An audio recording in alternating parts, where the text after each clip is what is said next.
اور اللہ کے نبی نے فرمایا جس نے صبح صبح ماں باپ کی زیارت کر لی، صرف زیارت، کوئی خدمت نہیں، چائے نہیں، ناشتہ نہیں، کچھ نہیں کیا، صرف جا کے ایسے زیارت کر لی، تو صبح سے شام تک اس کے جنت میں 2 دروازے کھل جاتے۔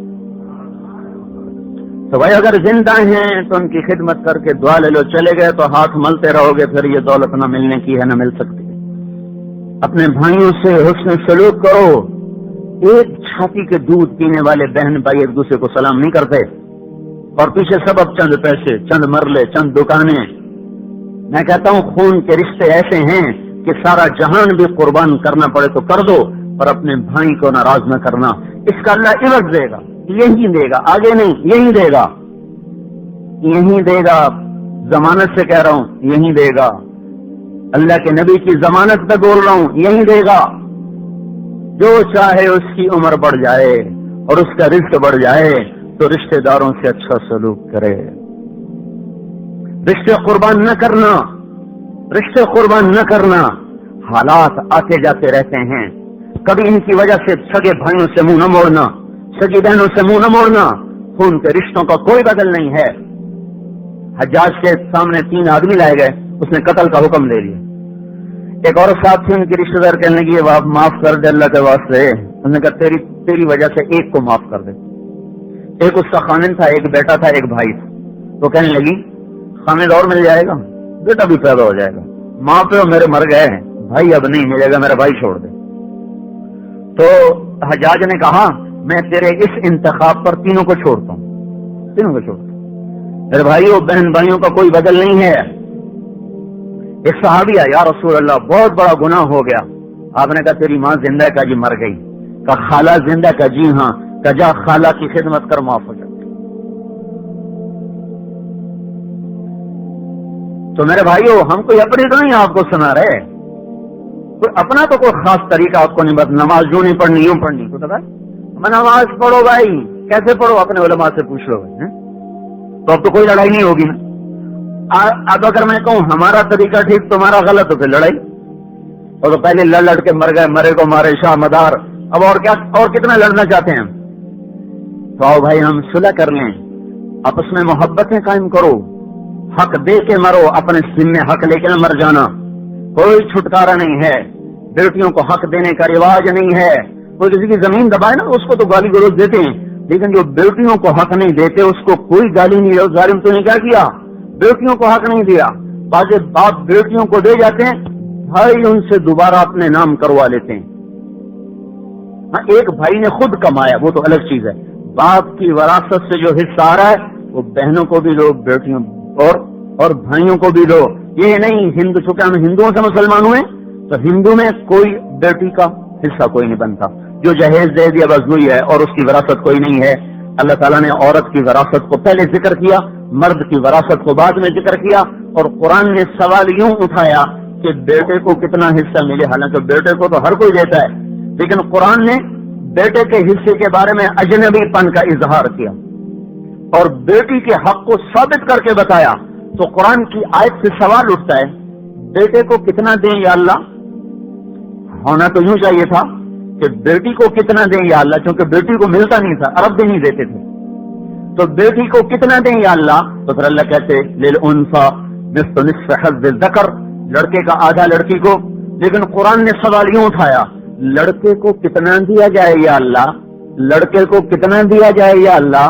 تو اللہ نے کہا للذکر مثل حظ الانثیین۔ عبارت لمبی ہو گئی، الفاظ زیادہ ہو گئے، لیکن اصل مطلوب کو بتانے کے لیے اللہ تعالیٰ نے عبارت کو لمبا کیا ہے اور ہمارے ذہنوں پہ ضرب لگائی ہے۔ بیٹے کو کتنا دیں گے اللہ؟ تو اللہ تعالیٰ نے فرمایا 2 بیٹیوں کو جتنا دیا جاتا ہے اتنا ایک بیٹی کو دے دیا جائے۔ حالانکہ اس سے آدھے میں دوسری عبارت چل جاتی تھی، 2 بیٹیوں کا حق ثابت، اب دے دو اس کے برابر ایک بیٹے کو۔ اللہ کے نبی نے فرمایا اللہ نے اس کو 2 بہنیں دیں یا 2 بیٹیاں دیں، اور بیٹیاں نہیں ہوتی بہنیں ہوتی، بہنیں ہوتی بیٹی نہیں ہوتی، تو اللہ کے نبی نے دونوں کو جمع کر دیا۔ اللہ نے جس کو 2 بیٹیاں دی یا 2 بہنیں دی وہ ان کی پرورش کرتا رہا، ان کی خدمت کرتا رہا، پھر اپنے ہاتھوں سے ان کو روانہ کیا، اپنے ہاتھوں سے اس کو باعزت طریقے سے رخصت کیا، پھر شادی کے بعد بھی ان پہ خرچ کرتا رہا، یہاں تک کہ مر گیا تو اس پہ جنت واجب ہو گئی. کوئی ادھر حق کی حاجت، کوئی بہن مطالبہ کر رہے تو کہتے تو بڑی بے غیرت یہ ہے. بے غیرت تو یہ بدبخت ہے جو بہن کا حق کھا کے بیٹھا ہوا کہہ رہا ہے تو بڑی بے غیرت ہے، بھائیوں سے حق مانگ. بے غیرت تو یہ ہے جو حق کھا گیا، جو قرآن کتنی بڑی آیت کا منکر ہو گیا. بہن نے تو اپنا حق مانگا جو اللہ نے دیا ہے. تو بھائی ہمارے زمینداروں میں دیہاتوں میں تو کوئی دیتا نہیں. مجھے نہیں پتا شہروں کا کیا حال ہے، لیکن میرا خیال ہے شہر والے بھی کوئی نہیں دیتے ہوں گے. کوئی ہوگا جو دیتا ہوگا، کوئی نہیں دیتے. تو بھائیوں، بیٹیوں کو بھی مائیں جنتی ہیں. جس نطفے سے بچے بنتے ہیں اسی نطفے سے بچیاں بنتی ہیں. تو ان کا حق انہیں دو. جو روپیہ ہے تو روپیہ دو، 4 آنے تو 4 آنے دو، کروڑ ہے تو کروڑ دو، ورنہ کل قیامت کو عذاب کے لیے تیار ہو جاؤ. کوئی نماز روزہ حج زکات بچا نہ سکے گا اگر جان بوجھ کے یہ کام کر گئے. حقوق کا معاملہ بڑا سنگین ہے بھائی. یہ ساری باتیں اللہ اس کے رسول کی باتیں ہیں. میری تو خالی زبان استعمال ہوئی ہے، میں نے کوئی اپنی ترجمانی نہیں کی، اللہ اس کے رسول کی ترجمانی کی ہے. اس میں کوئی کمی بیشی ہوئی ہو تو آپ اللہ کے واسطے معاف کر دیں. اللہ بھی معاف کرنے والا ہے، آپ بھی معاف کر دیں. کوئی ایسا جملہ، کوئی بول، کوئی اشارہ، کوئی کنایا ایسا آ گیا ہو جس سے ہمارے کسی بھی بھائی کو تکلیف پہنچی ہو تو بھی اللہ کے واسطے معاف کر دیں. باقی بات سکہ بند ہے، پکی ٹھکی ہے. مجھے نہ دیکھو میں کون ہوں، میری بات دیکھو. آپ ڈاکیوں کو ہمیشہ جب آتا ہے تو آپ اپنا خط دیکھتے ہیں یا اس کو بھی دیکھتے ہیں، تو کون ہے بھائی، کتوں ہیں، کبھی آپ نے دیکھا؟ آپ ہمیشہ اپنا خط دیکھتے ہیں، اپنا پارسل دیکھتے ہیں. اگر آپ کا نام لکھا ہوا ہے، آپ کے نام ہے، آپ دستخط کرتے ہیں، اپنی چیز وصول کرتے ہیں. ڈاکیا چرسی ہے یا وہ تہجد گزار ہے، وہ چمار ہے یا وہ قریشی ہے، اس کو آپ نے نہ کبھی موضوع بنایا نہ کبھی آپ نے اس کی تحقیق فرمائی ہے. مجھے ایک ڈاکیا سمجھو بھائیو، جو آپ سے بات کی ہے وہ دیکھ لو. اگر آپ کی ہے تو دستخط کر کے لے لو، اگر آپ کی نہیں ہے تو دیوار پہ مارو. میری بات تو دیوار پہ مار دو، لیکن اگر بات اللہ اس کے رسول کی ہے تو گھر جا کے ٹھنڈے دل سے غور کرنا. میں نے اپنی نہیں سنائی، احباب جمع ہے میر، حال دل کہہ لے، پھر التفات دلے دوستاں رہے نہ رہے. ایسا مجمع روز روز تو اکٹھا نہیں ہوتا. یہ بات اللہ اس کے رسول کی ہے، میں نے امانتاً آپ تک پہنچائی ہے. اس پر ٹھنڈے دل سے غور کرو، اس پچھلی زندگی پہ توبہ کرو، آئندہ زندگی اللہ اس کے محبوب کی مرضی کی گزارو. اس کو سیکھنے کے لیے کہتے ہیں جماعت میں جاؤ، تبلیغ میں جاؤ. پھرو گے تو اللہ تعالیٰ آپ کے ذہنوں کی گرہیں کھولے گا اور اپنے محبوب کی محبت نصیب فرمائے گا. جنہیں جمشید جیسے ناچنے والے توبہ کر کے داڑیاں رکھ کے پگڑیاں باندھ کے اور اللہ اس کے رسول کی اگر بات سنا سکتے ہیں، جو اتنے غفلت کے ماحول میں ہوں. جب وہ پہلی دفعہ مجھ سے ملنے آیا میں نے کہا یہ کہاں چھوڑے گا اس کو اتنا، اور مجھے تو پتا بھی نہیں تھا یہ کون ہے. بات تعارف ہوا کہ یہ آدمی ہے، گانے والا ہے، وہ دل دل پاکستان اس نے گایا ہے. اس قسم کا تعارف بعد میں آیا. ویسے کبھی بدگمانی آتی، اتنا بڑا گلیمر اور اتنی رونق لش پش، یہ کہاں چھوڑے گا. 6 سال پہ نہیں لگے اور سب کو چھوڑ مسلح پہ آ بیٹھے. تو بھائیو میرے عزیزو، ایمان ہر مسلمان کے دل میں پتہ نہیں کب وہ شعلہ بن کے بڑھ کے، کلی بن کے کھلے، پھول بن کے مہکے، پتہ نہیں کب یہ ہو جائے. یہ کسی مسلمان کو حقیر نہیں سمجھنا چاہیے. کسی حال میں بھی کسی مسلمان کو حقیر نہ سمجھو. پتہ نہیں کون سی بات اللہ اس کی پسند کرے گا، اس کی بخشش کا سامان کر دو. ہمیشہ اپنے آپ کو حقیر سمجھو، اپنی نیکیاں کر کے بھی اپنے اوپر پچھتاؤ اور اوروں کے گناہ دیکھ کر بھی نظریں بند کرو. پتہ نہیں کون سی نیکی اس کے اندر چھپی ہوئی. تو بھائیو محبتوں سے رہو، درگزر کرتے ہوئے چلو، معاف کرنا سیکھو، سخاوت سیکھو. اللہ نے رزق دیا، زکات دو. اللہ نے رزق دیا، اللہ کے نام پہ خرچ کرو. اللہ کا نبی کہتا ہے اللہ بڑھا کے دے گا، 10 گنا تو یہی دے گا، باقی آگے دے گا. تو میرے بھائیو، حضرت محمد صلی اللہ تعالی علیہ وسلم جو پاکیزہ، جو مبارک زندگی لے کر آئے، اس کو سیکھنے کی محنت ہے تبلیغ. اس کے لیے ہم کہتے ہیں وقت لگاؤ. اپنے مسجدوں سے 3 دن کی جماعتیں بن کے نکلو. اپنے مقام پر رہتے ہوئے کوشش کرو کوئی بے نمازی نہ رہے، کوئی عورت بے پرد نہ رہے، کوئی جوان ماں باپ کو آنکھیں دکھانے والا نہ ہو بلکہ سر جھکانے والا ہو، کوئی دکاندار جھوٹ بولنے والا نہ رہے، ناپ تول کی کمی کرنے والا نہ رہے، ہر آدمی دوسرے کو نفع پہنچانے والا ہو. تو ایک جنت آپ یہیں دیکھ لیں گے، اور اصلی جنت اللہ موت کے بعد دکھائے گا. پیسوں سے آنے سے اور ملک کے خوشحال ہونے سے بھائیوں دل خوش نہیں ہوتے.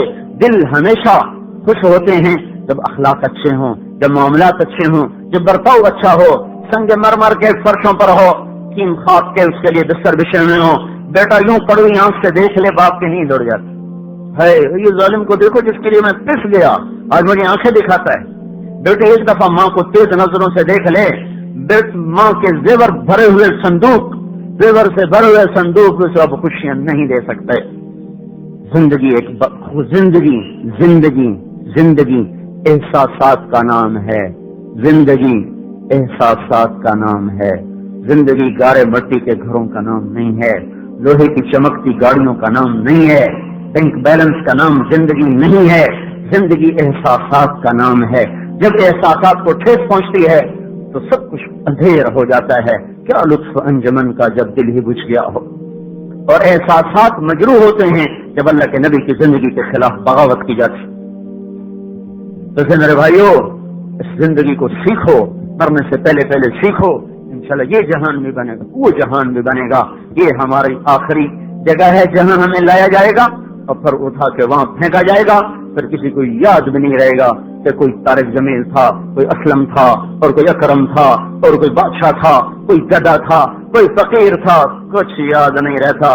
جن ماؤں نے جنا ہوتا ہے ان کو بھول جاتے ہیں ہم، تو پرائے کہاں یاد رہتے۔ تو بھائی نیت کرتے ہیں نا سارے بھائی، آج ایک بات تو مان لو، آج توبہ تو سارے کر لو بھائی توبہ سارے نوجوان ہی ماشاءاللہ نظر آ رہے ہیں، بوڑھا کوئی نظر آ رہا ہے، تو آج توبہ کر کے اٹھو یہاں سے۔ بھائی یہ تو میرا مطالبہ نہیں نا، یہ تو اللہ کا مطالبہ ہے۔ توبو الی اللہ جمیعا ایھا المؤمنون، اے ایمان والو سچی توبہ کر لو۔ تو بھائی توبہ تو کرتے ہو نا، آج کے بعد کبیرہ گناہ نہ کرنا۔ ہاں ڈرو بھی نہیں، اگر توبہ ٹوٹ جائے نا امید نہ ہونا۔ ایک اللہ وہ ذات ہے جس کے سامنے جتنی دفعہ توبہ توڑ کے آؤ گے اتنی دفعہ خوشی سے قبول کر لیتے۔ ماں باپ ایک حد تک معاف کرتے ہیں، پھر کہتے جا دفعہ ہو جا، لیکن اللہ وہ ذات ہے، ان استقالنی عقلت له۔ واہ واہ واہ واہ، کیا کہہ رہا ہے؟ یہ راڈ ہے نا، راڈ اگر یہ ٹوٹ جائے پھر ہم اس کو یہاں جوڑ لگا دیں، پھر ویلڈ کر دیں، ایک مار لگا کے پینٹ کر دیں، تو دور سے تو نظر نہیں آئے گا، قریب دیکھو گے تو نظر آئے گا یہ ٹوٹا۔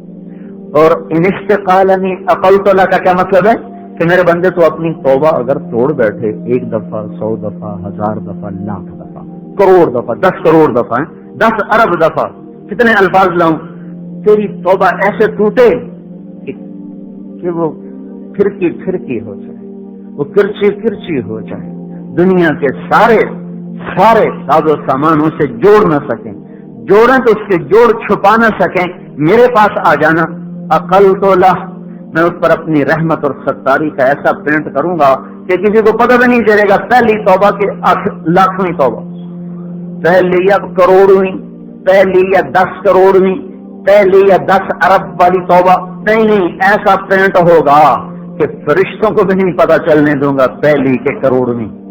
عقلت له، شیطان نے کہا تھا تو مجھے تو نکالا ہے نا، تیرے سارے بندے گمراہ کر دوں، تو اللہ تعالیٰ نے فرمایا جا تو گمراہ کر، جب تک معافی مانگتے رہیں گے میں انہیں معاف کرتا رہوں گا، جب وہ توبہ کریں گے میں معاف